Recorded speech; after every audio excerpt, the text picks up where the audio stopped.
Running your business with a co-founder can be both rewarding and challenging, especially if you don't set it up the right way. I recently helped a seller who struggled with this exact dynamic. Years in business, multiple seven figures in revenue, yet their roles and accountabilities still were not very clear.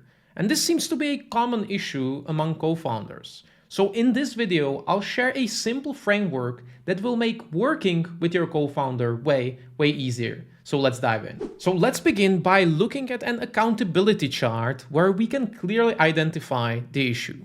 So at the top, we have the two co-founders managing their team.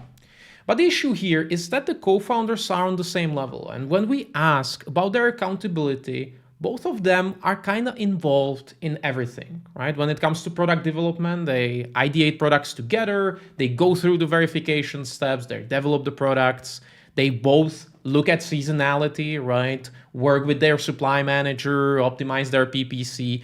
It's not that they are both doing the exact same things, but both of them are involved in all of the processes.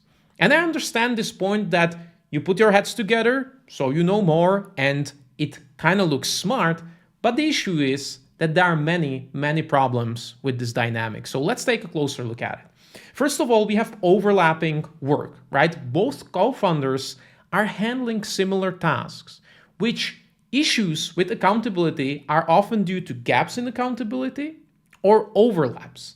And in this case, the overlaps are causing the issue that sometimes we think that the other person will do that, and other times we are waiting for the other person to help us make a decision. So overlapping accountability. Of course, this leads to neglected areas, because if we are both thinking about the day-to-day operations and figuring out how to handle issues with supply and how to manage the team, the vision for the business is kind of ignored. And on the other way, when we sit down to brainstorm what to do with the business and define a new strategy, new long-term plan, no one is really thinking about the operations, right? So this also leads to a wasted time because there is a duplication of work, which slows everything down, making decisions together, right? So the issue here is the accountability, which slows down the business, makes it more stressful, and overall, not a very good approach to running your business with a co-founder. It makes sense during the launch phase, the chaotic startup, when you're just starting out, you kind of do everything together. Everyone does whatever they can, what needs to be done. So you don't think twice about accountability, who is in charge of what. And it feels natural to do things together. But if you want to scale the business, you want to grow, you want to build a team, it's important to define the roles in the business. So the simple framework for this is the visionary integrator framework. You may have heard about this before, but it's possible that no one really explained what it actually means and how to implement this.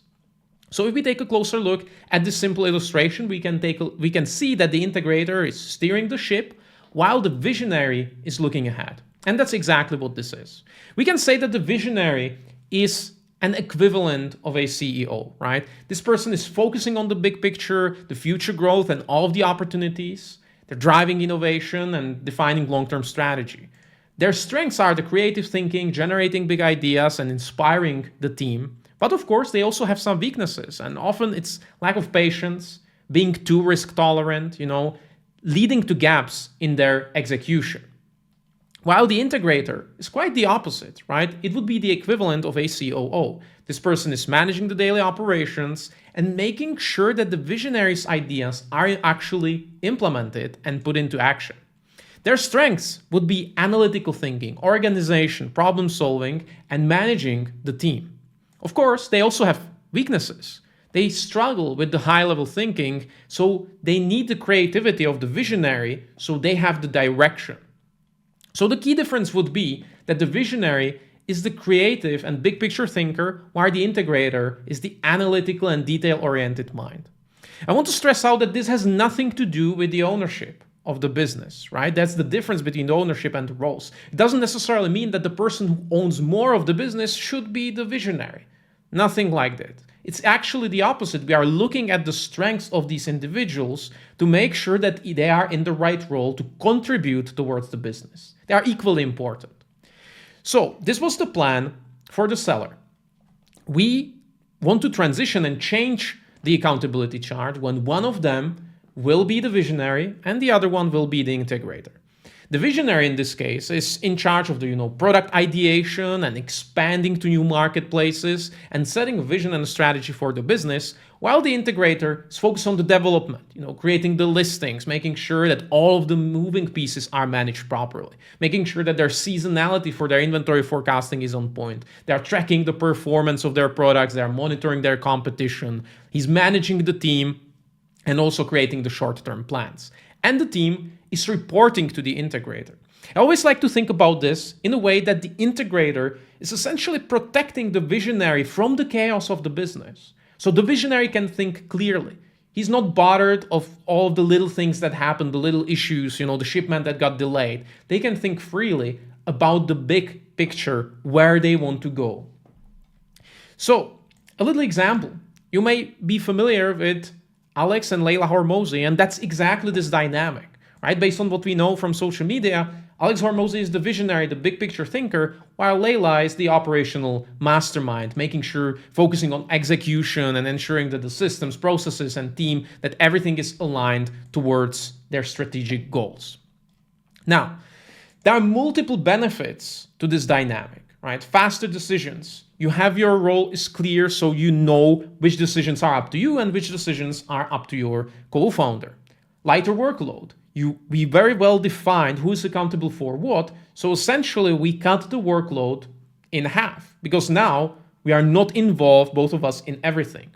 Also, better skills. Very important. We can develop the expertise. Since I'm no longer involved in everything, I can double down on certain areas where I can educate myself, right? If I'm the integrator, I'm going to read on team management, buy books and get better at that, while the visionary needs to work on his strategy and big picture thinking, right? And of course, less stress, because since we can trust each other and each person knows that the other side of the business is taken care of, it takes some stress of you because suddenly you don't have to do and think about everything at the same time. And it makes the communication in the team easier because the team is managed by one person. So overall, it leads to a better business. But now, the transition, right? It doesn't happen overnight. It takes time. So we defined a plan for this transition. Defining the roles and settling into the roles will happen over time, right? So first of all, the first step is to actually identify who should be in which role. So you want to sit down and actually reflect with your co-founder and figure out who naturally excels at what and what they enjoy doing, right? So this is for an honest conversation, who aligns better with each role. And here are a few questions to ask yourself. So for example, do you enjoy brainstorming big ideas or do you prefer creating detailed plans? Are you the visionary or are you the integrator? Are you comfortable taking risks or do you prefer mitigating risks, right? Long-term strategy or focusing on operational details. Maybe you are like to be intuitive and creative in making decisions, or you prefer to rely on data. Maybe you like to start new things, or maybe you like to make sure that you finish what you start, right? So that would be the idea to point you towards one of these roles, whether you are more of the visionary or the integrator. What is also helpful to take the personality test. If you search for 16 personalities framework, do the little quiz, you will get an answer, and here is some of the answers that fit within each roles, right? Some of the different personality types, right? So we have visionaries and integrators. I also want to make clear that it's not set in stone, right? It's not gonna be one or the other. Let's see it as a spectrum, right? Where you are leaning more towards the integrator or the visionary. The next step would be to define the responsibilities clearly. We just touched on this topic to really show you what that would look like in the accountability, but we want to go into more detail, right? So what we did, we sat down and really clarified what are the different tasks for the visionary and for the integrator. Again, if you have a small business, it's just the two of you, maybe you have one assistant. Of course, the visionary also needs to help a little bit with the day-to-day operations. So in that case, the visionary should be focused on the growth activities, right? Creating new products, figuring out how to grow your marketing channels, your sales channels, while the integrator should be focused on the maintenance, the supply, the operations, the customer service. Once you do that, you also make sure that you set the decision-making authority, because of course, we don't want to any overlap. So you want to make sure that, let's say, the visionary handles the long-term strategy decisions while the integrator oversees hiring and potentially other operational issues. And lastly, communicating and aligning. It's important to still make sure that we have expectations of each other. We define what we expect from each other. You can set it in a way of for KPIs or in some other way to track who is accountable for what. So I can relax and focus on my stuff because I know you are doing these things, right? As an integrator, I would expect of my visionary to always have the plan and define the strategic objectives for the year so I can then sit down and figure out how to get there rather than what needs to be done, right? So for this, you will schedule regular check-ins, so you always can make sure that the job is being taken care of by the other person. And lastly, you need to trust and commit to this transformation, right? Because of course, it may be scary to let go. It's easier to be involved in everything, so you always have oversight of everything that happens in the business, but that's not productive, right? We talked about this. So it's important to fully commit to your role, double down on that, and let go of your co-founder's role. So you avoid any micromanaging. And as I said, this will take some time, but definitely is worth it.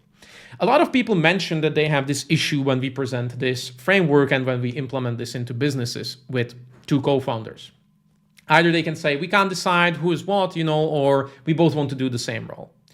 It's important to remember that there are huge benefits to this clarity, to this dynamic. So it might not be 100% clear. As I said, it is a spectrum, but there are big benefits that we need to account for and focus on the business and not the ego. People often say, I want to be the visionary, right? That's the important one. But that's not the case. As I said, both of them are equally important. They are just contributing to the business in a different way.